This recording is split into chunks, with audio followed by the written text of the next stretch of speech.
വളരെ രുചികരമായ ഒരു കൽത്തപ്പം തയ്യാറാക്കാം. മുത്തുമണികളെ വരും, നമുക്കത് തയ്യാറാക്കാം. അല്പം ചോറ് ഇട്ട് കൊടുത്തു, മൈദ ഇട്ട് കൊടുത്തു, പിന്നെ അരിപ്പൊടി ഇട്ട് കൊടുത്തു, ഏലക്കായും ചെറിയ ജീരകം ഇത്രയും സാധനം ഇട്ട് കൊടുത്തു. ഇനി ഇത് മിക്സിയിൽ ഞാനൊന്ന് അരച്ച് വരട്ടെ. അല്പം വെള്ളം ഒഴിച്ച് കൊടുത്തു. ഓക്കെ, ഞാൻ കുറച്ച് തേങ്ങാക്കൊത്തും ഉള്ളിയും ഓക്കെ ഒന്ന് വഴറ്റിട്ട് കുക്കർ വെച്ചു അതിലേക്ക് ഇട്ട് കൊടുക്കട്ടെ. ഓക്കെ, നന്ന് വഴന്ന് വരട്ടെ കേട്ടോ.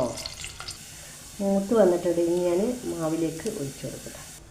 മാവിലേക്ക് ഇട്ട് കൊടുത്തു. ഇനി വെള്ളം നന്നായി മെൽറ്റ് ചെയ്യാൻ വേണ്ടി 3 അച്ച് വെള്ളം ഇട്ടിട്ട് മെൽറ്റ് ചെയ്യാൻ വെച്ച് മെൽറ്റായി കൊണ്ടിരിക്കുന്നുണ്ട്. ചൂടോടുകൂടി ഇതിലേക്ക് ഒഴിച്ച് കൊടുത്ത് മിക്സ് ചെയ്യുക. കുക്കറിൻ്റെ പാത്രത്തിലേക്ക് ഒഴിച്ച് കൊടുക്കുക. ഇത്രയേ ഉള്ളൂ മുത്തുമണികളെ. വെള്ളം മെൽറ്റായി വന്ന് ഞാൻ അത് ഒഴിച്ച് കൊടുക്കട്ടെ. മാവിലേക്ക് ഞാൻ ഒഴിച്ച് കൊടുക്കട്ടെ. ഓക്കെ, ഈ വീഡിയോസ് എടുക്കലും രണ്ടും കൂടി പറ്റുന്നില്ല കേട്ടോ മുത്തുമണികളെ. ഒരു നുള്ള് ബേക്കിംഗ് സോഡ ഇട്ട് കൊടുക്കണം കേട്ടോ. ഇണ്ട നന്നായി അരച്ചെടുത്തു. അതിനുശേഷം മിക്സിയിലാ വെള്ളം ഒഴിച്ച് കൊടുത്തു. ഓക്കെ, കുക്കറിലേക്ക് ഞാൻ ഒഴിച്ച് കൊടുത്തു. എണ്ണ ഇട്ട് കൊടുത്തു, തേങ്ങാക്കൊത്തൊക്കെ ഇട്ട് കൊടുത്തു. അതിലേക്ക് വേണം.